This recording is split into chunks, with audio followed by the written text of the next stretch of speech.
Ladies and gentlemen, step right up and come see the elephant. The circus has arrived. My name's Dan Boole, and I am in Valley Village, California.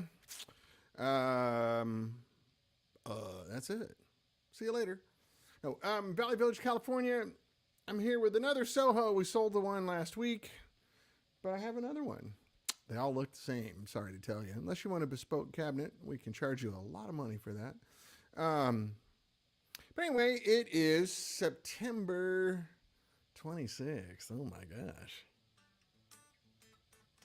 So we're just going to kind of ramp up here slowly as people start to log on. I see people clicking and clicking and clicking and clicking. I should probably start a few minutes early, shouldn't I? So that by the time noon rolls around, we've got a quorum here. But it takes 5 or 10 minutes. So this is the part of the show where you can run to the bathroom, put the kettle on if you're in Britain, get you a cup of tea, go get a beer out of the fridge, go get a quick sandwich out of the kitchen really quick. If it's lunchtime, we're here on the west coast of the United States, it's noon. I know in Britain it's 8 o'clock at night, or as 20 hours, whatever you say on military time. I know on the continent it's 9 o'clock at night. So take your time, do what you got to do. I'm going to be here for a minute. We're just going to kind of wait for people to log in. This SoHo is a little tubey different than the one I had last week. The distortion's really great. I think it's just a difference in the preamp tube. Breakfast time here. Oh, Darren, hey, you're in Australia. That's right. Breakfast time here, bro. That's right. It's not dinner here. Sorry, horrible Australian accent. All we know here is the Crocodile Dundee accent. You know, that's not a knife, Bruce. Those accents, which I know is very insulting. Speaking of which, I have some really good Australian friends and customers in town right now. Do you know Luke and Christy Davis? Married couple, put out a whole bunch of records, kind of country rock stuff. Luke is a customer of ours, and they're here in town. They come to LA every few years, and we get together, and we had lunch the other day. We're going to have breakfast. Darren Watson, I'm in Australia if you're in Canada. Oh, shit, Darren, I'm sorry. You're in New Zealand. Oh, my God, I apologize. Oh, my God, my bad. I really do apologize. And I knew that. I'm tired. Look at my face. I didn't sleep a whole lot last night. And my IQ is lower than its normal low. So please forgive me. That's a big, yeah. If you call me a Canadian, though, I wouldn't be offended. But I know Canadians are offended if you call them Americans, and I know New Zealanders are offended if you call them Australians. Oh, my God, I'm so sorry. What? I stick my foot in my mouth. Dumbass. Anyway. Hey, Darren, good to see you. I wish you were here. We'd play some blues together.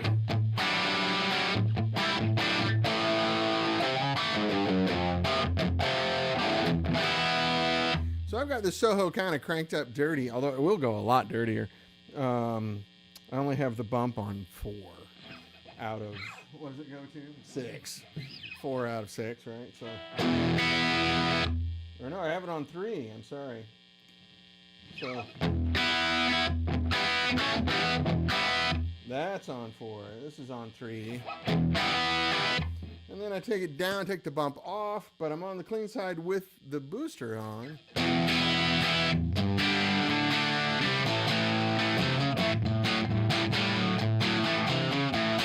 And for those of you that don't know, that's the way a Les Paul's supposed to sound. Most people making Les Paul pickups. Let me turn this down so you don't have to listen to it. Most people making Les Paul pickups make them way too hot so that very acadecatone, which is Aussie. Yeah, that's right.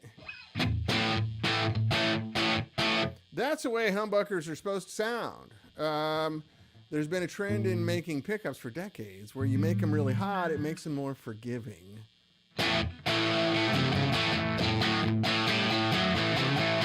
that is, yeah, you're right. That's a big AC/DC sound.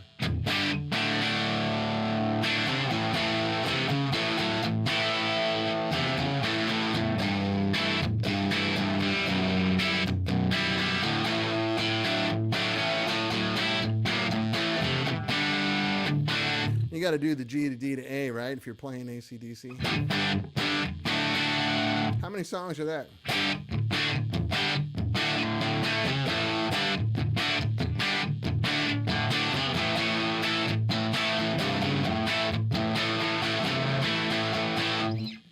That's what humbuckers are supposed to sound like. These are made by Mr. Ron Ellis in San Diego, California.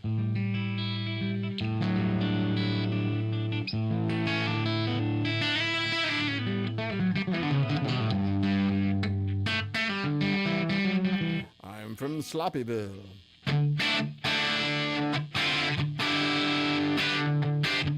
So then I take the booster off on the clean side, and you've got regular clean.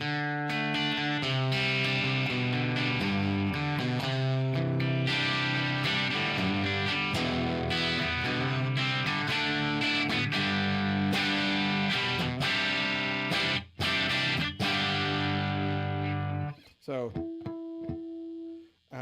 it's Gibson, not staying in tune, right? I even put some Big Ben's nut sauce on it because the last time I pulled this guitar out, it completely failed.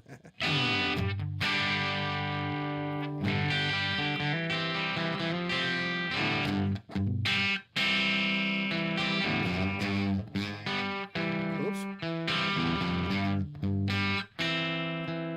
Darren can sing this.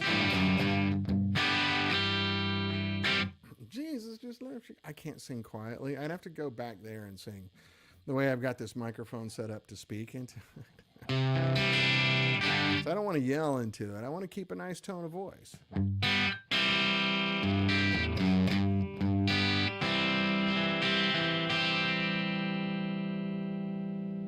What's the turnaround on this?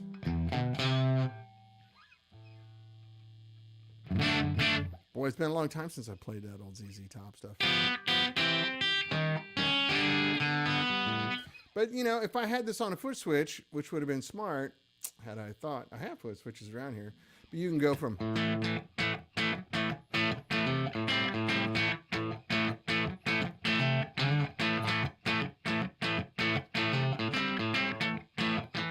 And you would switch it to this. Or you could go to this.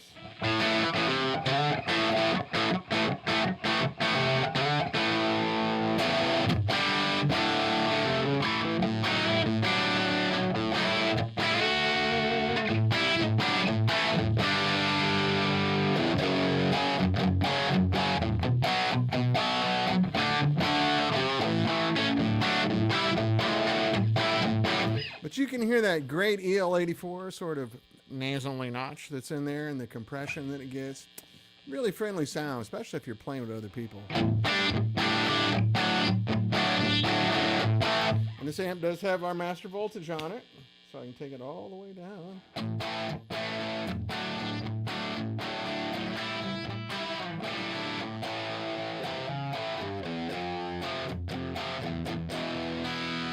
I'll just bring it right back up.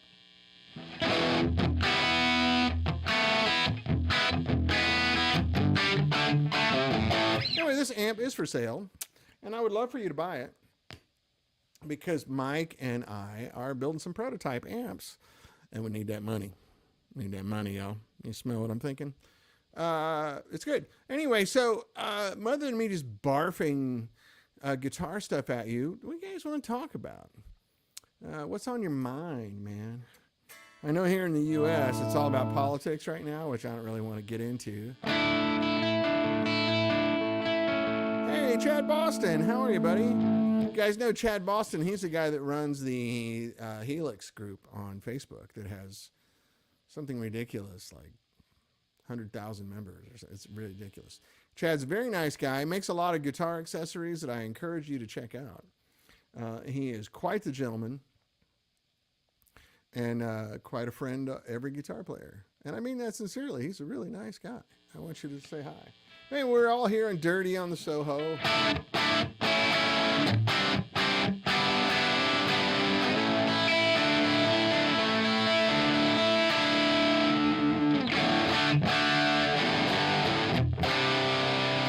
a dirty little booger, isn't it? It's really fun here, I think, on... I get a call from this Likely person all the time. Scam Likely. Go away, Mr. Likely. So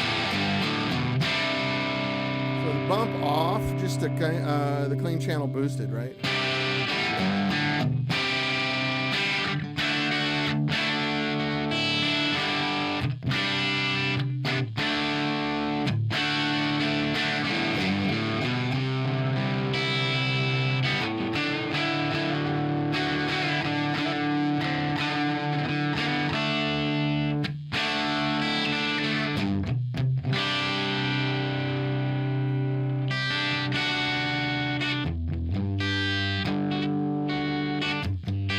Bright, isn't it? Let's try just a little treble off of that. Yeah, there we go. Oh my God. Spam calls like crazy. So yeah, Chad, I am heading over to Line 6 soon to hang out with Eric Klein. Check out some new products they got going on over there. And you probably have heard about them. I've heard a lot about them that I can't talk about.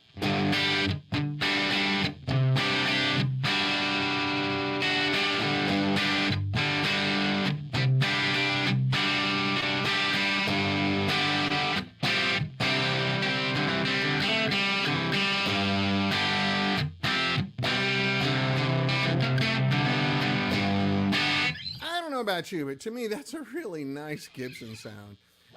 That's what Gibsons are supposed to sound like, I think.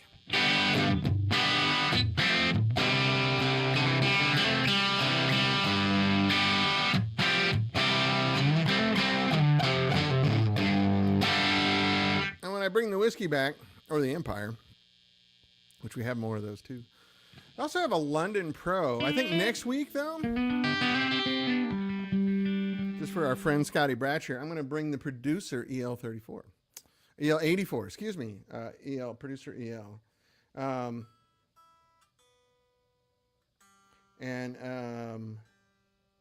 To me, that's like the ultimate EL84 amp. It costs more than this one, of course. Come on. Come on, Gibson. Come on, Gibson. Hook a brother up.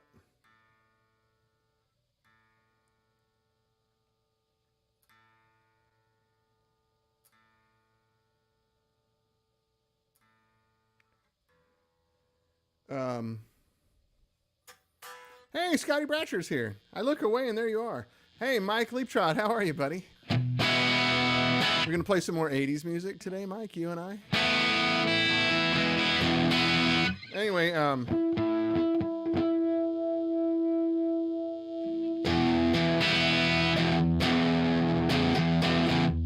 why is that just not quite there? So Scotty and I were talking last week. Is that right, Scotty? And you wanted some EL84 tone. And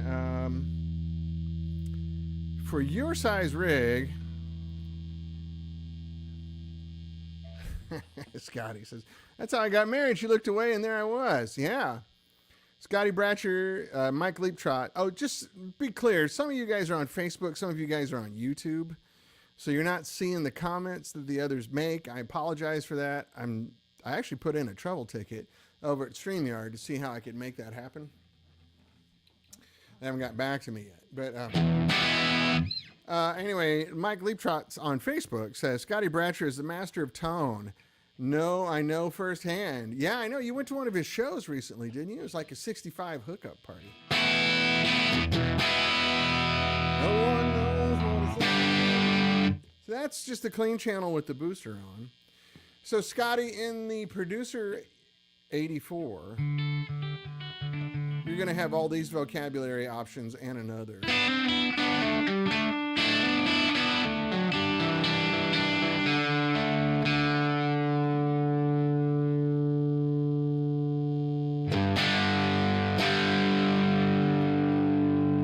Man, that's some Peter Stroud tone right there, dude.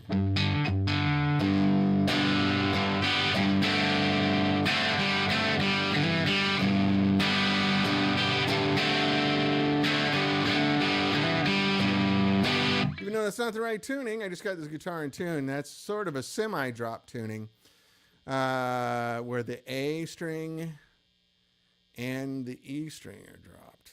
But everything else is the same. Oh, screw it. Let's just do it.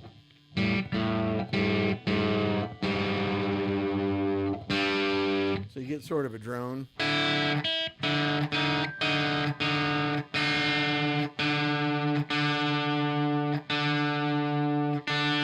So for those of you playing along at home, I just dropped the A string down to G, and I dropped the D, a high E string down to D. So you get, I get where you can see my hands too.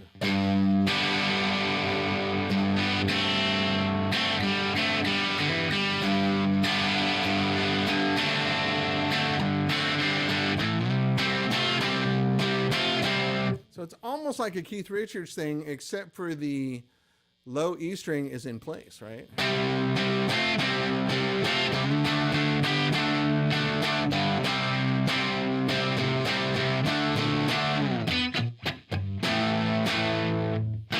wish I could hold this up. I need to get a camera that's adjustable.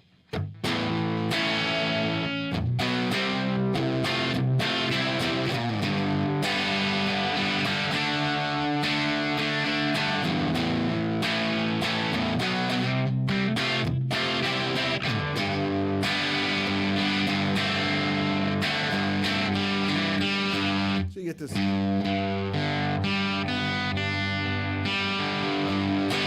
It's a cool drone effect. And Mr. Peter Stroud himself had to teach me because I was playing it wrong. He went, "Hey, jackass, come here."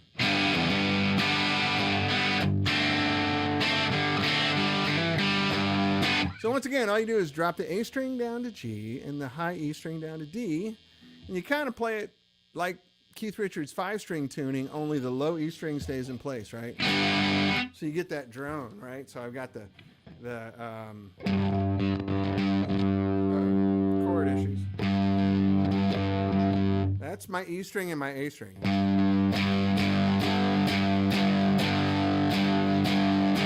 It's a cool rhythm sound, isn't it? Like, really works.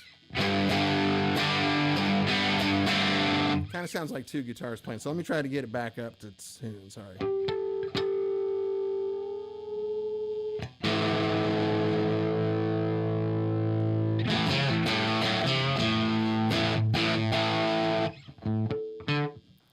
And then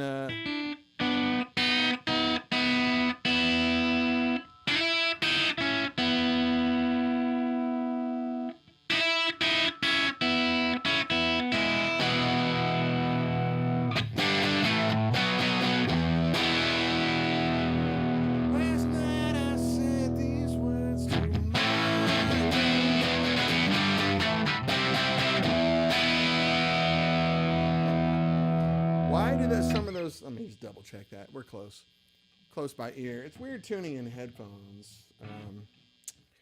Why do some of those chord progressions never get old, right? That wasn't bad.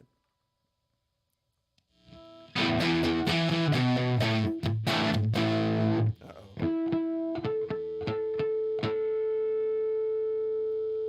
We could even go cleaner, right?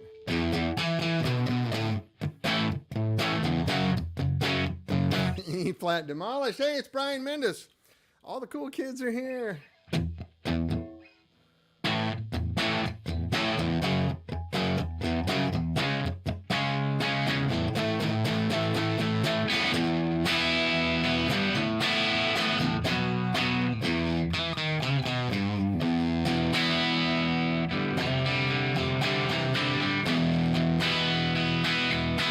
E flat demolished is good. I also like A sharp demented. If you've ever tried that, it's very nice. I don't know. I like it a little dirtier, even though it's not the way the record was.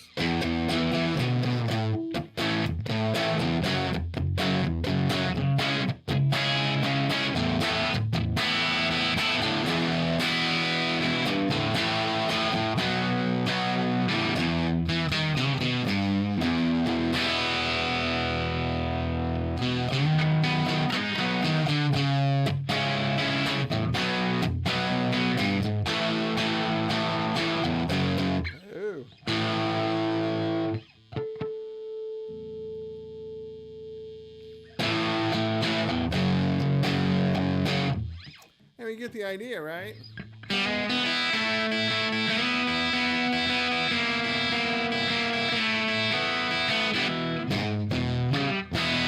Got me playing old Beatles stuff. It's trouble. You guys see on my profile where I posted Stevie Wonder doing "We Can Work It Out" at the Presidential Awards, right in front of Paul McCartney with Paul McCartney's band. It was really good, really nice. Anyway, what's going on, Brian Mendes? What's happening in Austin, Texas? You guys aren't getting anything from that big ass storm, are you?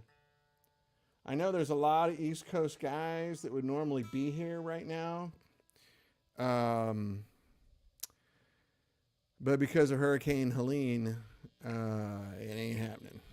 Talked to some guys this morning in Knoxville, Tennessee that were talking about getting a bass boat for their front yard.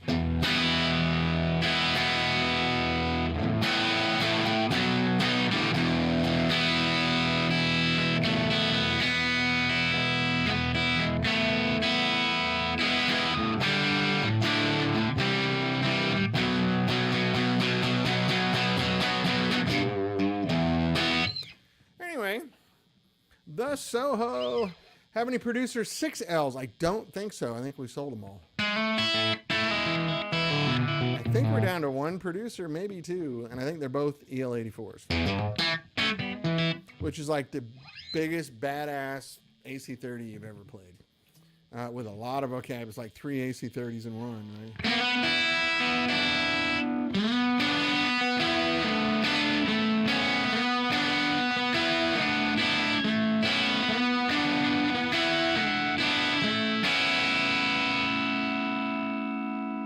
Overlap in the 60s, right? So that's Last Time by the Stones. I told you once and I told you twice.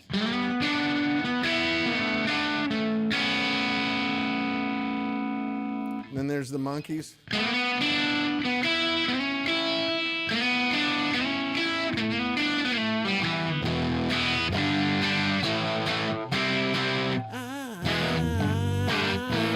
Your stepping stone.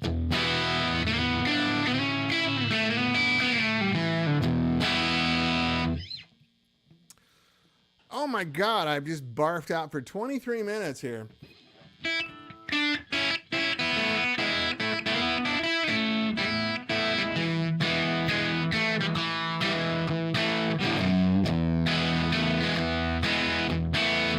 This SoHo is for sale, and I think we have one or two more.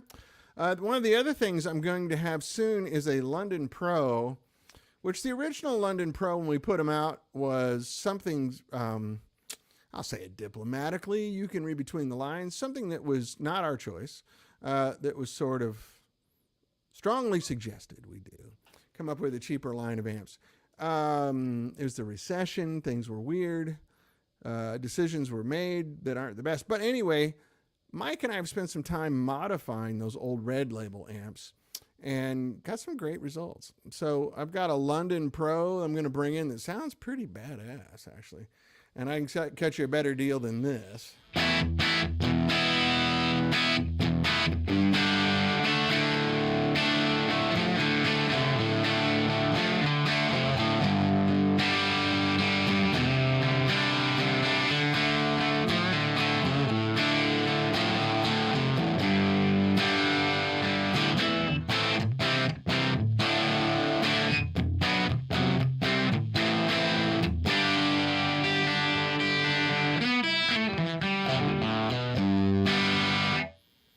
Anyway, go to neck pickup and do some good old blues sound.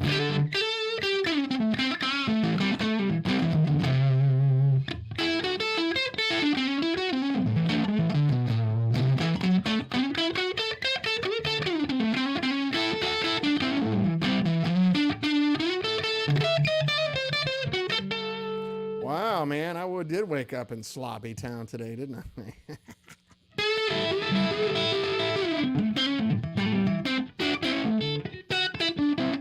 Go real dirty.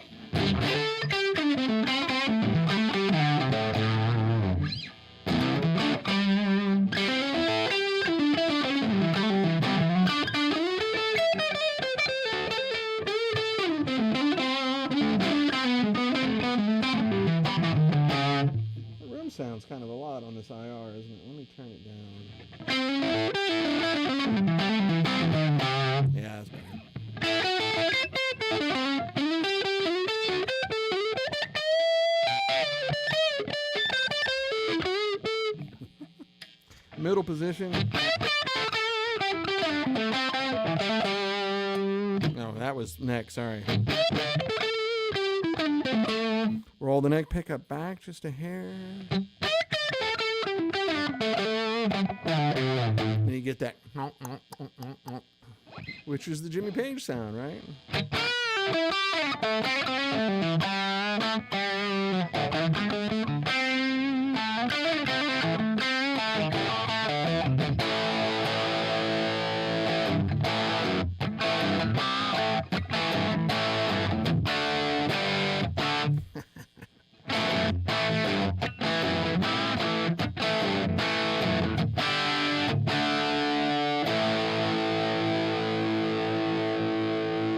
It's fun when you can do the Les Paul, but so that's got the neck pickup on about 7.5, 8, something like that.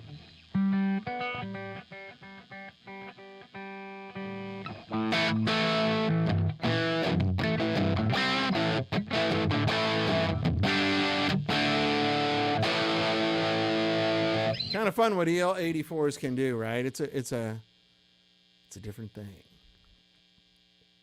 It's a nice thing. I love EL84s. Very versatile, fun little tube.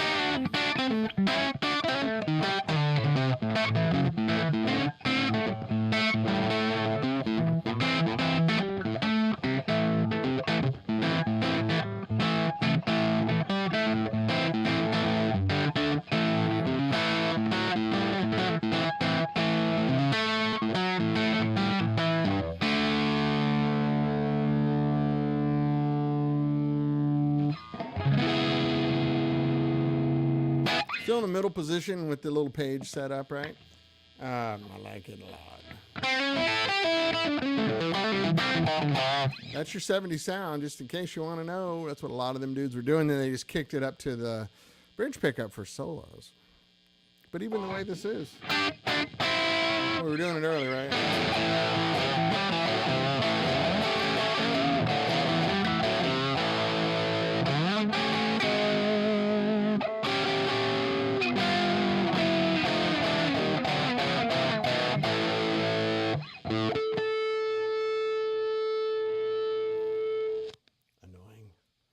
I put some Big Ben nut sauce on, but clearly I gotta take this guitar down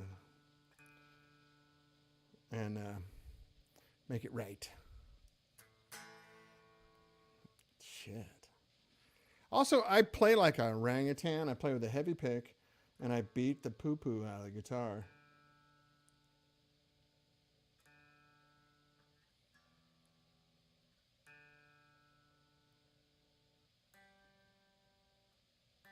Oh, yeah. She's flat. Look at that.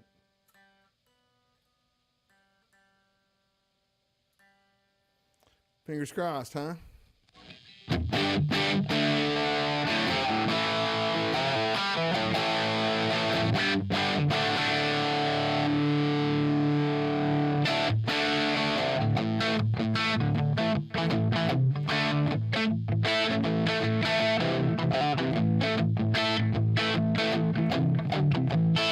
But you hear that? That's the middle position Les Paul. It takes an amp of a certain amount of clarity and vocabulary to convey that correctly. It won't come across in all amps, but that look, hear it?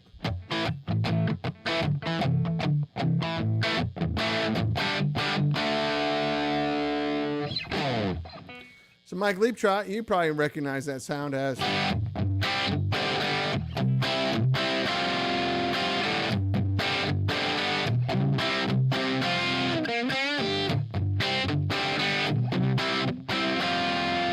Dude, I love the tone on Foreigner records. Not wild about the songs, they're kind of cheeseball, but whatever.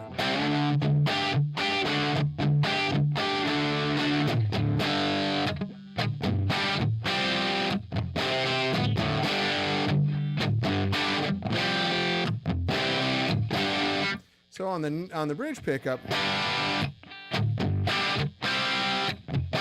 so when you get used to that middle position sound, it's kind of nice, isn't it? Like that versus, it's not much different, but for rhythm sound, I think it's a little more smooth and pleasant.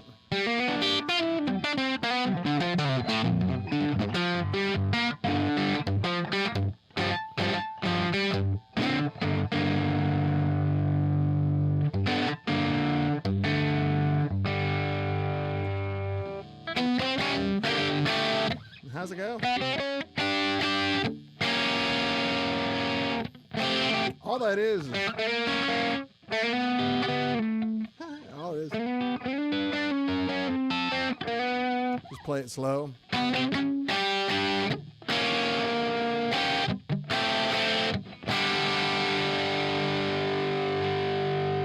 All right, what do you guys want to hear? What do you want to do? What do you want to talk about? You want to change the subject completely? You want to talk about football? I got my Missouri football shirt on right now. What are you thinking? What's on your mind? What do you want to do? You want to talk about pickups? You want to talk about strings? You want to talk about tubes? You want to talk about amps? You want to talk about the weather? You want to talk about politics? I don't. So now you got a little glimpse there to how my brain works. I'm always trying to be all smooth and cool on the show, but that's what's going on inside my head.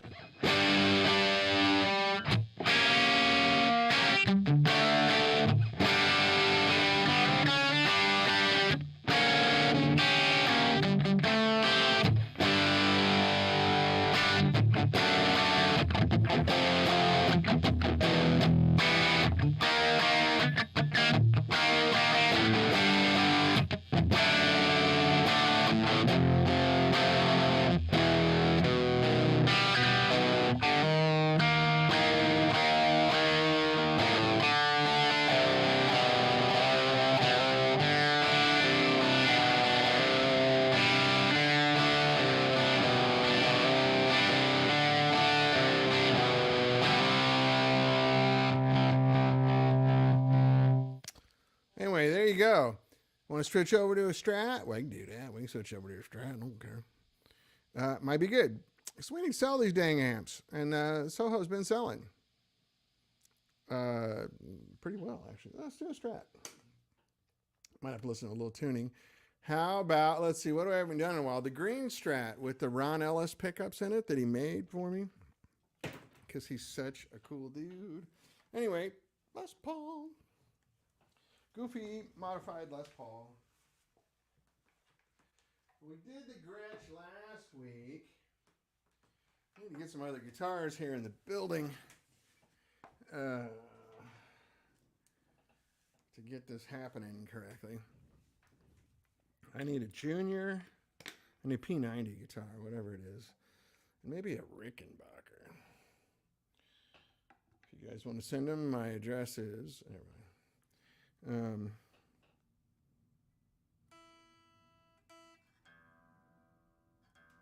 do your guitars go sharp when they sit? Mine all do for some reason. And then I play them for 5 minutes and they're all flat again. It's probably going to be pretty bright. Let's take this down.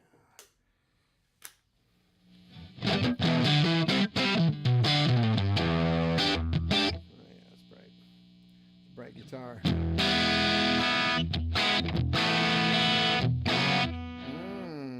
Close, but no cigar. What do you guys think? What's on your mind, man? Tell me a good story. There we go. See? Has to settle. Guitars are made out of wood, just like my head. Just like my head. What are you guys streaming on Netflix? I mean, what the heck? What's the deal?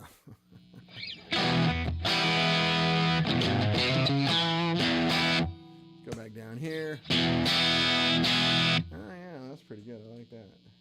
Take a little more top end off. Ooh, that's bright still. Let's go down here. And all the way to clean.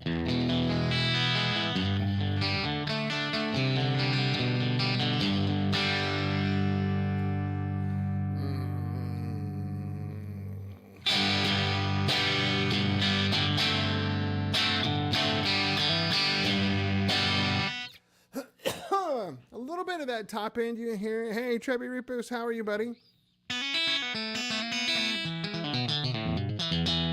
lot of that top end you're hearing that's kind of telly-ish is because of the EF86 in here.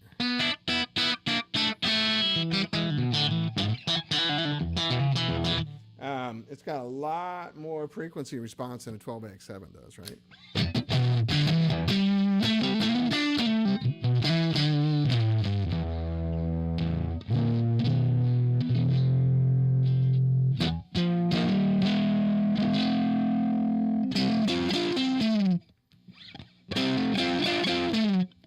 different pickup selectors.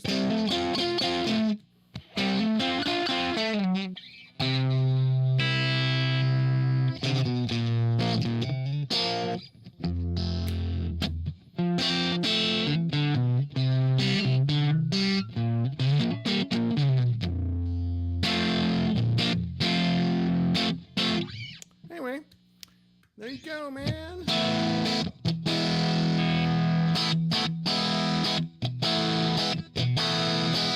So just again, you guys probably look at me and go, man, the dude's all spaced out. What the hell's going on? I'm trying to play guitar, read the chat room, smile at you, while playing coherent stuff and speaking in complete sentences at the same time. Sometimes it makes me look like I'm hired in boat dog gas. That's a saying. If you ever lived on a lake, you know what that means.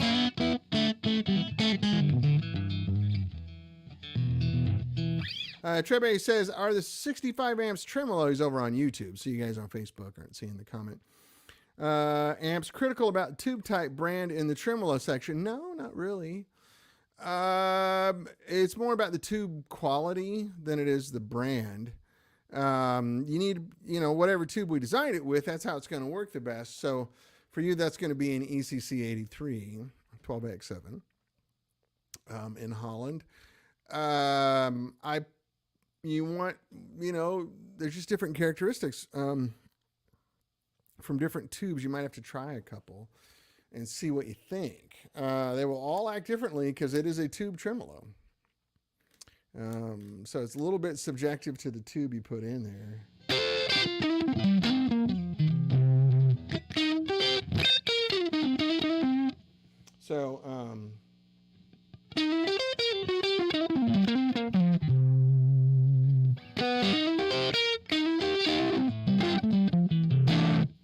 So, yeah, it's kind of an incomplete answer. Tube tremolos are interesting because it's a voltage bias tremolo, right? It's like someone standing there with the volume knob going up, down, up, down, up, down, up, down. It's not like a Fender tremolo, which is an opto tremolo, where it literally just interrupts the signal and goes like this to it. So with a tube tremolo, the amplitude is going up and down, just like your volume knob would, So the way tubes rise makes a difference. Their range makes a difference, how much voltage they can throw back and forth. How they can recover from that sort of abuse makes a difference. So what you like, someone else might like something different, and there's no real commonality. It's a little bit subjective. All of our tremolos, I think, sound really good, and I think they're really swampy sounding, but they're not broad ranging like tremolos you get on a pedal or something, right? Pedals got a much wider range as far as speed and depth.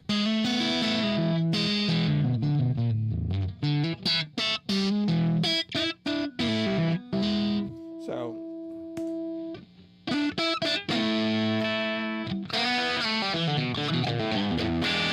get a little more dirt on this. There we go. Yeah. Let's get it just right. A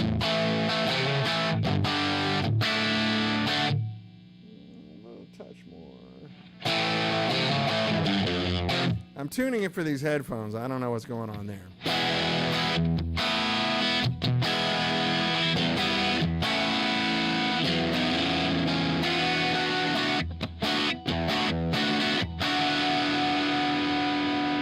We can go full dirt on this, right? Yeah. These are very low output pickups too.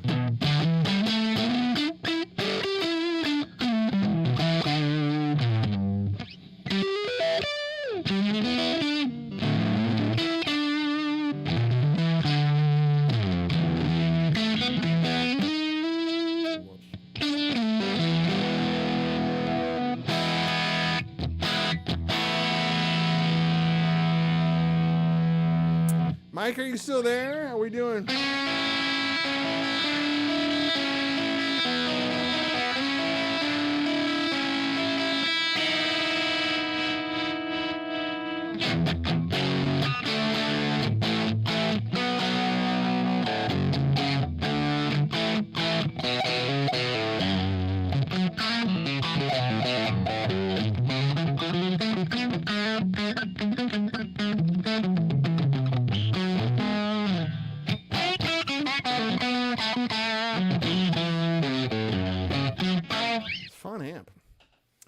It's a very fun amp. Well, anyway, seems like we're very quiet on the chat room today. Got a lot of viewers, which is nice. Maybe I'm just captivating. Is that what it is?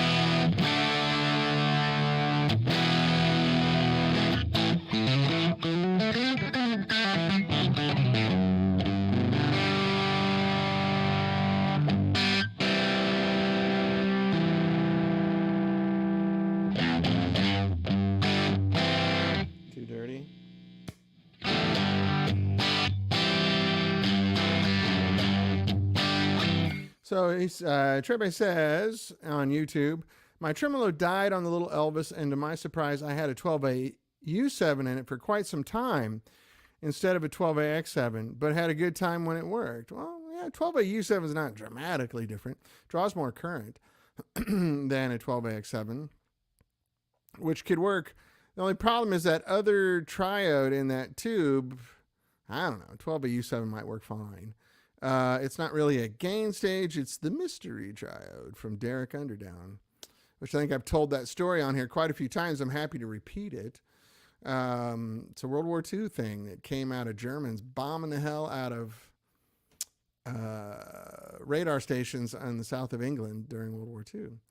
And Derek Underdown worked there as a technician in the Royal Air Force and came up with a fix to amplify the signal to get it up to Whitehall in London, and helped. And that is in Little Elvis. Isn't that cool?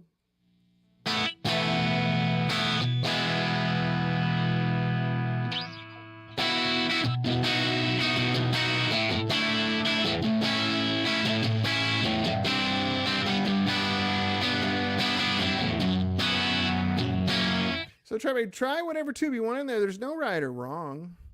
If you like it, it's the right tube, right? It's the way to go. But we did make it with a 12AX7. And it wasn't a very high gain 12AX7. I think we spec'd them kind of right in the middle, right around book spec. You know, there's a lot of tubes out there that are higher gain than they're supposed to be because their plate resistance sucks. Oh, good. You replaced it with the JJ ECC 803. Sounds good as well. Yeah, that's a great tube. The 803 is great. I assume you typed 083, but I'm assuming you meant 803. Yeah, that's a great tube. We use that tube a lot. Long plate JJ. It's a really nice tube.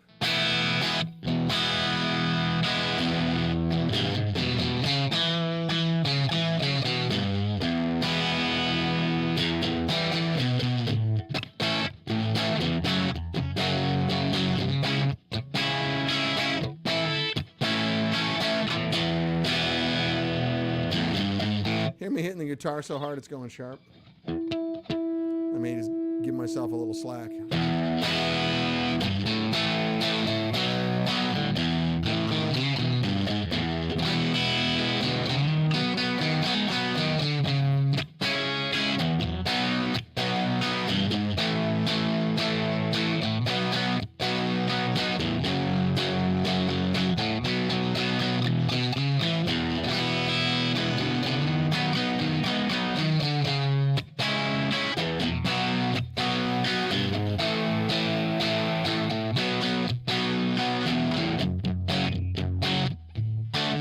Facebook chat stuff not showing up. Well, that explains a lot.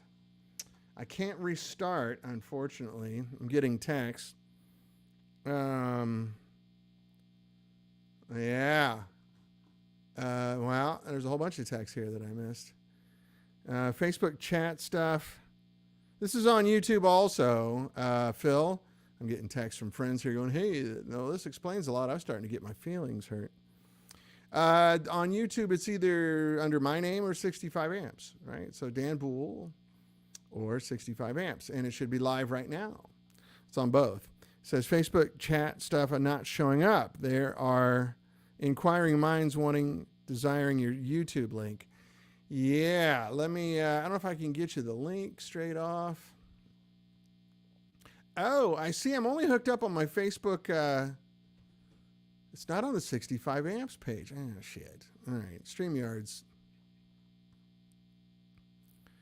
Let me see if I can get the link.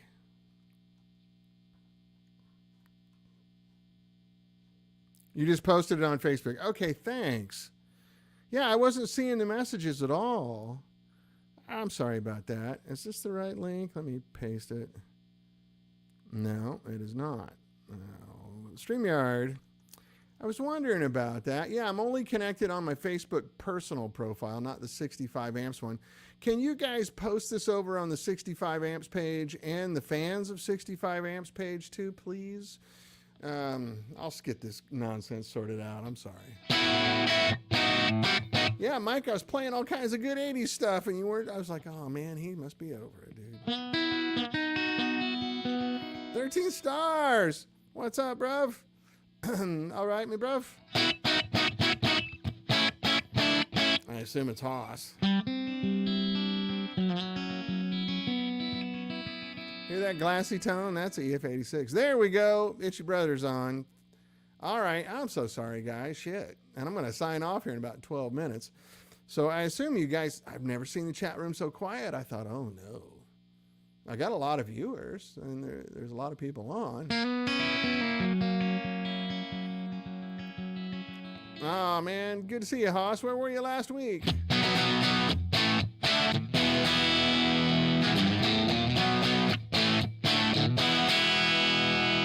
Playing the same old shit. That's all I'm doing. Because I want to show off the amp, not me. There's some chord progressions I think show off amps really well.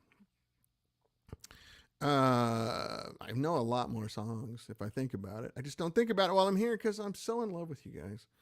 And I want to talk. I want to hear. So throw it, hit me, king me. What do you want? What do you want to hear? What do you want me to do? Tell me, put it on the neck pickup and play some whatever. Let's go up dirty. This guitar kind of sounds like Richie Blackmore.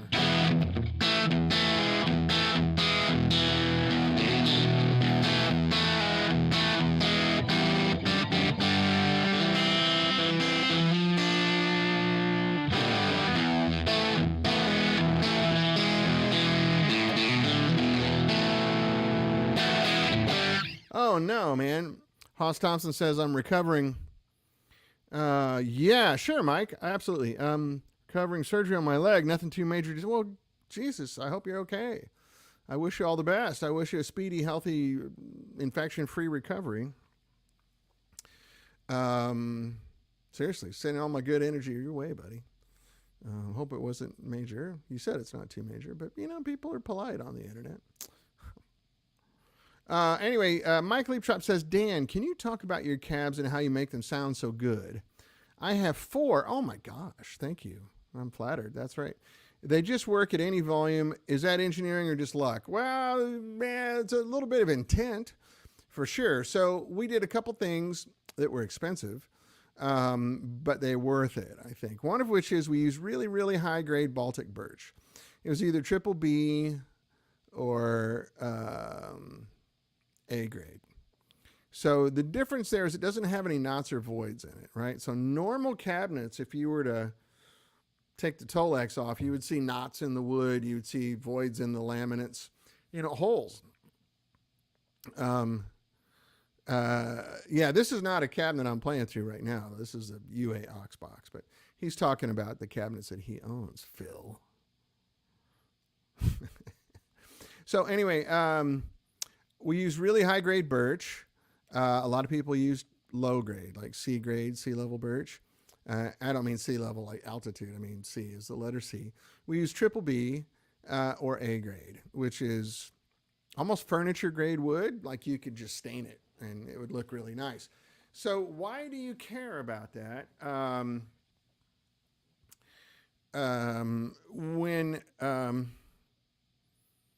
I got you, Hoss. All the best, brother. I hope it's all right.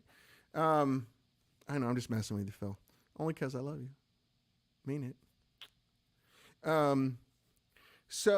Why do you care about the quality of the wood, Mike? So it vibrates and it resonates, right? And so the other thing we did is we used really first class joinery in the cabinets, so that the joints that we used, in theory, were stronger than the wood itself, if they're done correctly. Sometimes we did dovetails, sometimes we did finger joints. I found there really wasn't a sound difference with the two if they're done correctly.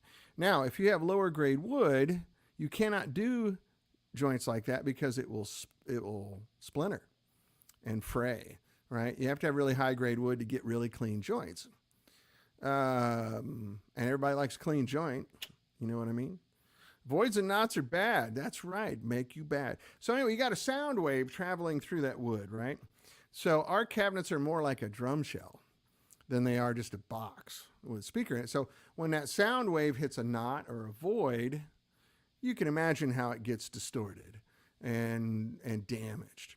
Whereas if it's vibrating through really nice, even wood that has proper joinery on all the seams, that sound wave makes the cabinet resonate like a drum shell.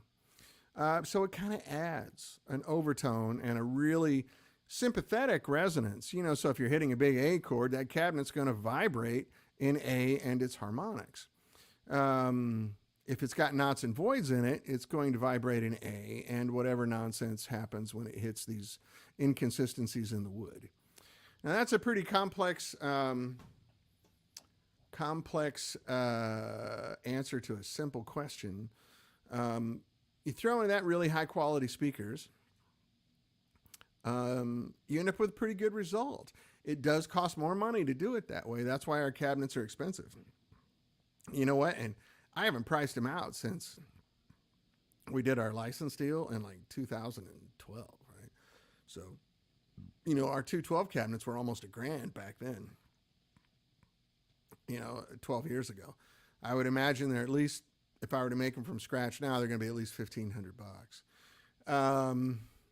Everything's gone up. You know, the COVID rape inflation thing that's happening all around the world. We're like, hey, we had a pandemic, I already doubled my prices.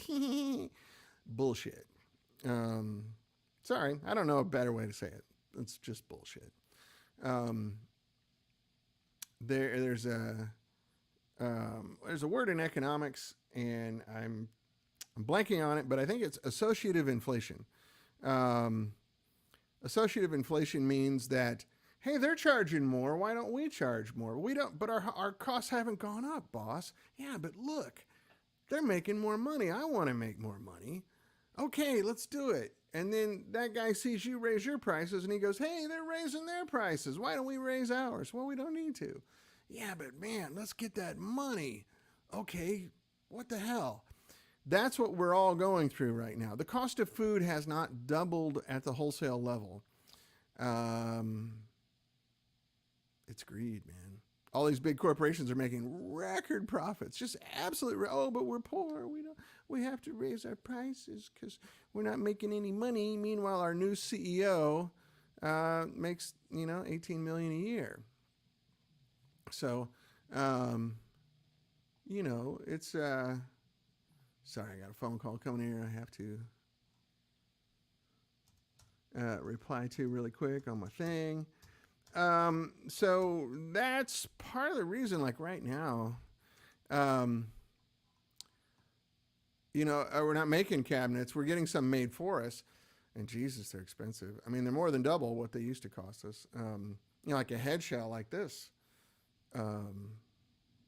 it's double what it was 10 years ago. And so are the vents, and so are the logos, all that stuff.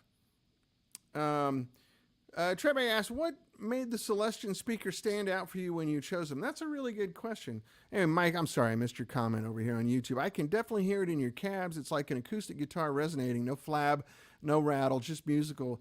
Yeah, that's exactly it. So that was our intent, Mike. So engineering's a big word. I call it more the Thomas Edison method. We tried a lot of stuff. Thomas Edison tried 1,000 filaments before his light bulb worked. We built tons of prototypes until we got it right. And then, size and geometry and thickness of wood and all that. So we spent the time and the money building different ones to make sure. In theory, instead of just copying stuff that we liked, we kind of came up with our own. Now, the general dimensions of like our 212 cabinet is roughly the size of an AC30 cabinet because I love box cabinets.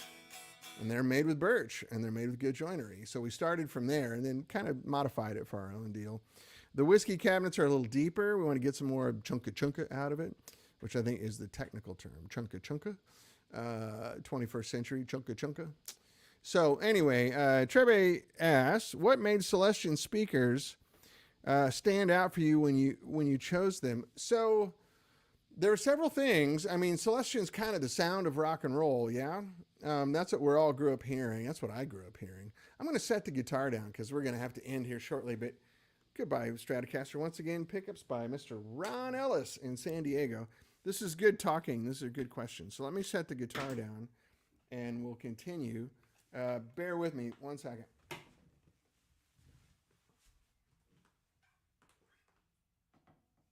So, for me, hey, Doug Gilliam. Hey, bud, what's your favorite speakers to use with an Empire? Oh, gosh, they're all good. It's, anyway, let me finish this really quick. So the Celestion speakers, there were two things that worked for me. One of which I really like the way they sound. I think the G12H30 is the best all-around speaker made. And I know my good friend Rick Skillman recently left Celestion to go work over at Eminence, and they're working on some great stuff that I can't wait to hear. Rick is a very smart guy who helped Celestion become very successful here in the United States. Also the fact that Celestion is a great vendor. They honor their warranty. It's a long warranty.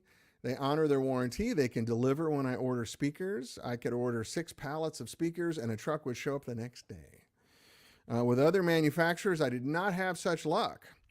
There's a couple who I won't mention that we tried early on, and so a lot of the speakers failed.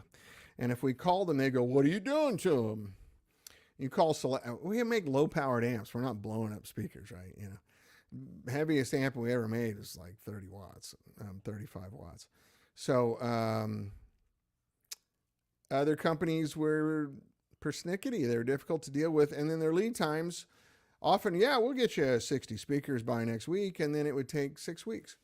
So that's not cool. So a combination of, I really like the sound of Celestion speakers and they're great people to work with. They honor their warranty. Their speakers came out the same all the time. They did not really drift. Maybe a little bit over a decade, you know, nothing major. Other manufacturers, the speakers sounded different batch to batch. And I'd be like, hey man, these don't sound as good as that last batch. Oh, we'll get you some more, you know, and then I'm just sitting there with my thumb up my nose trying to make money. So, it's very difficult. I hope that answers your question. Hoss Thompson says on YouTube, ply and timber in general have gone up insane amounts across the board. Yeah, that's true. It's doubled. We use Baltic birch, which is like, you know, from Russia and the Baltic states, right? You know, Lithuania, that kind of thing. Global warming has made the frozen tundra up there muddy. So it makes it very difficult to get the trucks in to take the trees out because they're stuck in the mud. One year it was so bad, our Baltic birch was delayed weeks because the trucks in Russia were stuck in the mud. And they're like, this is the warmest winter we have on record. I don't know why, golly.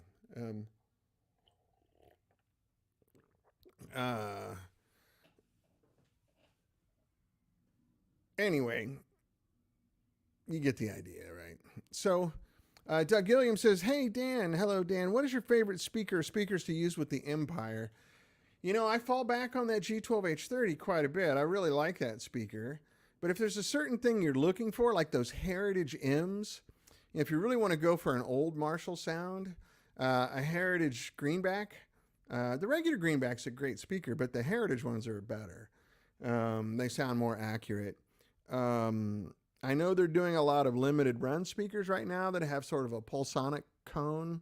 If you're really into Celestion speakers, there was a cone they used for a while called pulsonic that has a distinct sound.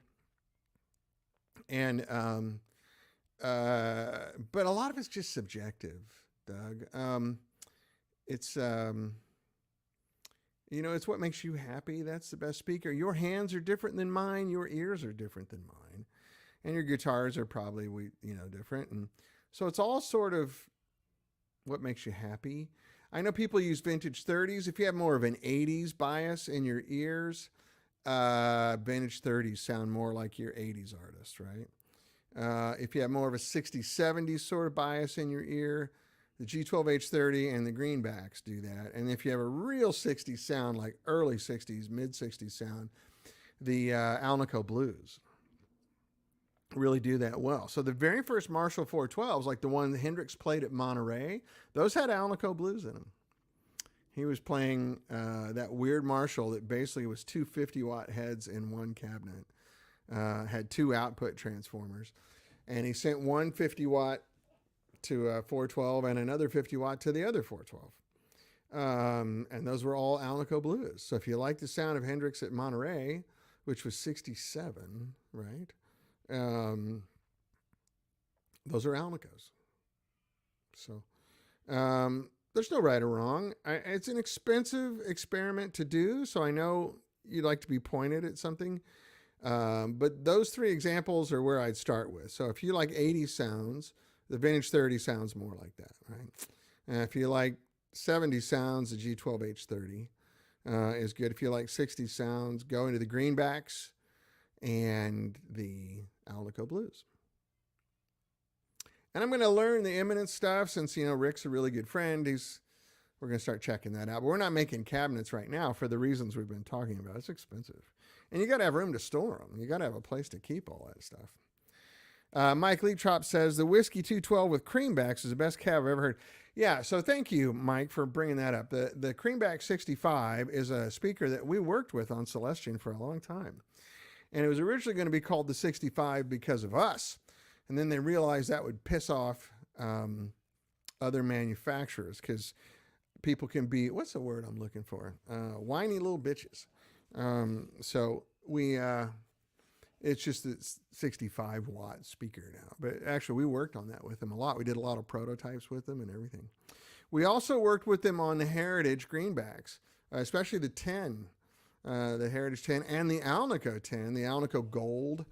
Also, if you have a higher powered amp, the Alnico Gold is a great speaker for 60s kind of sounds. And if you have a Super or an 810 Marshall cabinet, that Alnico Gold 10 is great. So Trebe says, do you know what speakers Dead Sarah is using with the Rocket 88? Yeah, those are G12H30s. Those are G12H30s. Susie, it's great. Did you see that Emily is now the lead singer for Linkin Park? Can you believe that? The Emily Strong, I think is her last name. She's the lead singer for Dead Sarah. She's now the lead singer for Linkin Park. That's really cool. I hope the band Dead Sarah is still okay. Somebody told me they were warming up for Linkin Park. And then Emily goes, probably sprays a bunch of throat spray in and goes back out and sings the Linkin Park set. Because she can shred, like the gentleman who used to sing for Linkin Park who passed away. But anyway, yeah, these are good questions. Thank you, guys. But anyway, so the short answer is speaker cabinets have become very expensive to make. And to make of the quality that we're speaking about, Mike, it's expensive. And I know that's the way of the world. Everything's gone up, but boy, it just feels awkward to me to ask that much money for stuff like this amp here. I think brand new retail for $24.95, something like that. If I were to make this from scratch right now, it'd be almost $4,000. I'll sell you this one for less than half of that. But so it's an interesting thing. So Mike and I are trying to build prototypes with a lot of extended functionality. We're working on a license deal with the Two Notes guys right now. I'm very excited about that. I'll be able to demo it here without using this aux box. I'll just plug the amp straight into my computer and you'll hear it. And Or you can just plug it into a cabinet with a great load box, or both at the same time, whatever you want to do.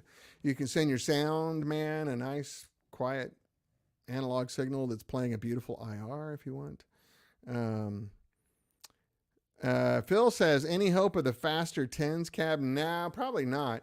I went through a few periods of making 10s and no one bought them. I would go on my show and how many guys would like to have a cabinet with 10-inch speakers? And 30 people go, me. And then we put them out into dealers and couldn't give them away. So I like them. I like 10s a lot. I think 10s are fun. Two 10s and two 12s together. It's really nice sound. Very robust. Doug Gilliam says, I have a couple of Fanes from the 80s, good speakers, which sound good in a 212 and a newish Creamback in a 112 that also sounds good. I was curious. Thanks for the comments. Well, sure. Thanks for the question, Doug. The overriding theme is, who am I to tell you, right? I'm just another guy with ears and hands. And if you were to listen through my ears, and if I were to listen through your ears, it would probably sound different. So there's no right or wrong. Man, if something makes you happy, use it. Yeah, I got them right now. Yeah, the aircraft aluminum. That's right. My back thanks you. Well, you're welcome. Yeah, the aircraft aluminum's stronger than steel too, so it's expensive. Also, it also grounds better and it shields better, so it keeps the amp quieter. So that allows us to do things with the circuitry that you can't do in a normal amp because it would be kind of noisy. But you pay for it. Nothing's for free. There's no loopholes. There's no excuses. There's no way to get your cake and eat it too. You gotta, if you want cake, you gotta pay for it, right? Unfortunately, every time we did a business deal with somebody who were thinking about buying the company, I knew it was failed the moment they would go, we want to try to figure out a way to make these amps and sell them for $700. What's the difference? Why? What's the big deal with all these parts that you pay so much for? I'm like, oh boy, I don't know what to tell you, man. Like, that's a long conversation based in decades of experience. I can't impart that to you in a paragraph or two. I started tinkering around with amps when I got my first Marshall. It was 1978. It was a Marshall 50-watt 212 combo. And I took it all apart and I played around. You guys probably figured out I'm a little bit neurotic. I mean, I have a lot of, when I go deep into something, my level of analysis could be arguably unhealthy. Some people call it passion. Some people call it OCD. I call it passion because I really love what I do. I love this stuff. I wish there was a way to make a better living at it. That's why I've had to do all this consulting work for 8 years now. But anyway, the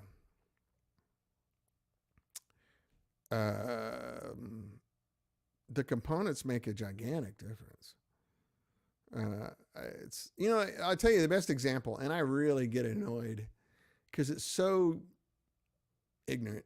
And I mean ignorant in the dictionary definition, like lacking information. People go, oh, JTM45 is just a Fender Bassman. No, it's not. It's exactly the same except for the transformers, which are 51% of what you're listening to. The tubes are different. The resistors are different, and the capacitors are different. Those are the four biggest things to affect the sound of your amp. A KT66 does not sound like a 6L6, right? A radio spares output transformer does not sound like a Triad American transformer.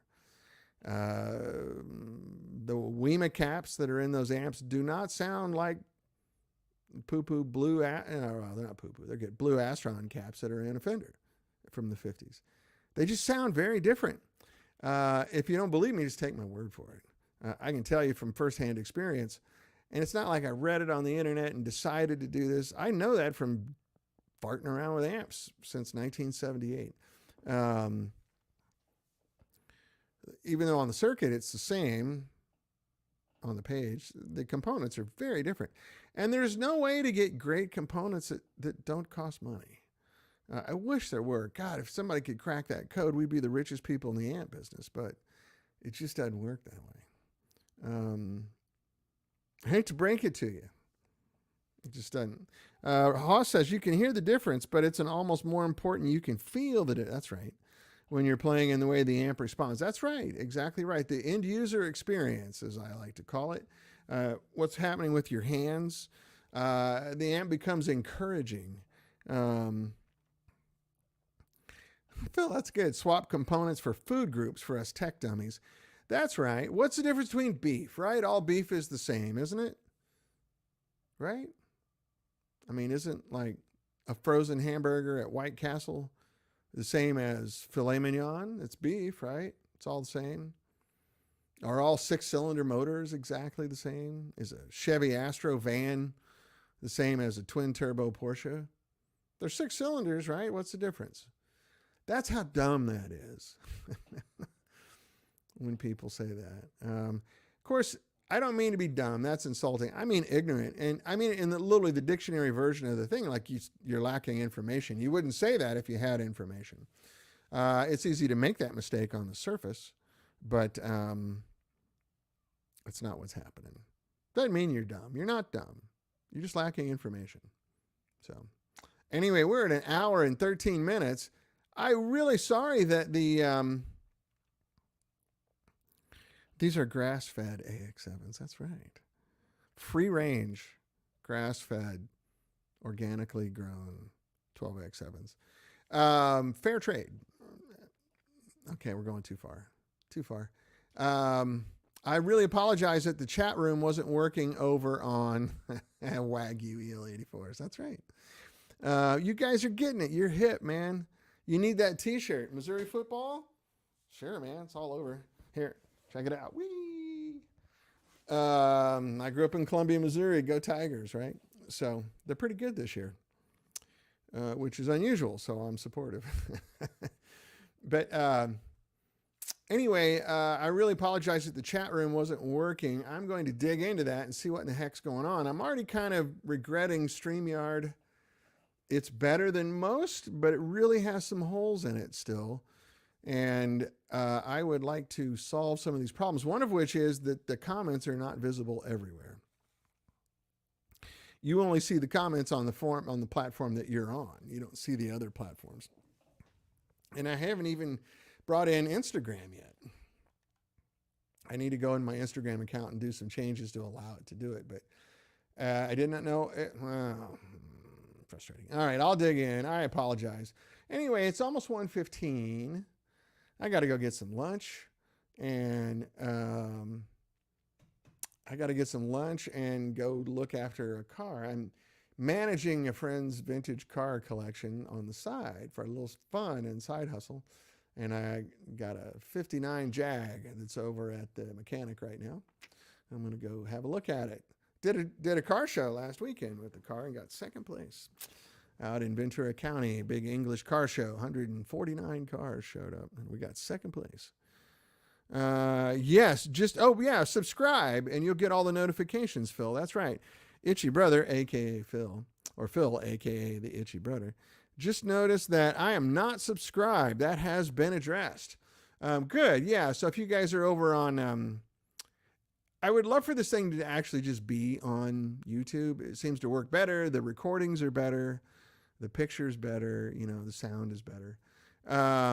See you next week, Trey. Thanks for dropping by. Dankjewel. Yeah, XK150. That's right.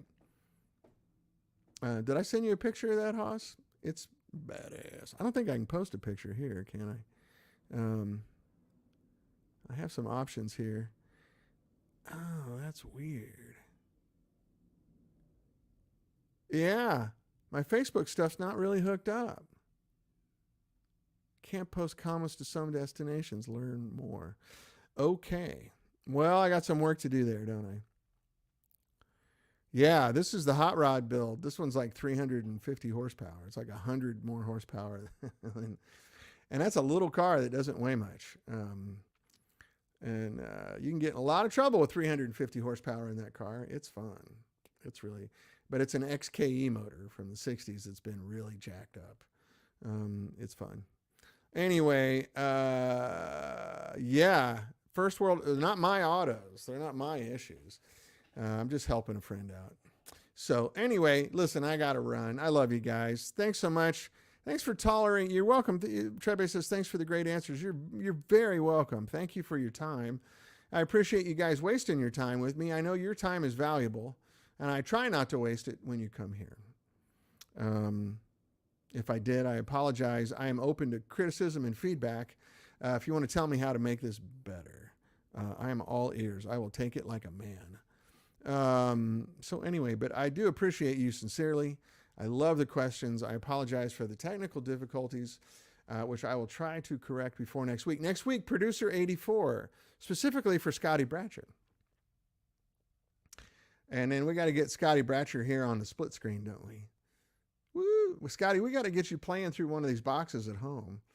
And we can sit here and you can jam on the show. Cheers, Phil. Love you, buddy. Thank you. All right, guys, I got to fly. I could stay here all day. You should get Scotty. Yeah, exactly, Mike. I want to. There's a way to do it here. We just got to run some tests and see how to make it work. Scotty and I have talked about it, actually, and we're going to try to make it happen. Peter Stroud as well, and a few other people want to come on and say hi to you guys. Hey, Paul Curley. Thank you, buddy. Thanks for dropping by. Anyway, once again, I love you, and I mean it, and we'll see you very soon. All right. Have a good weekend, guys. Bye-bye.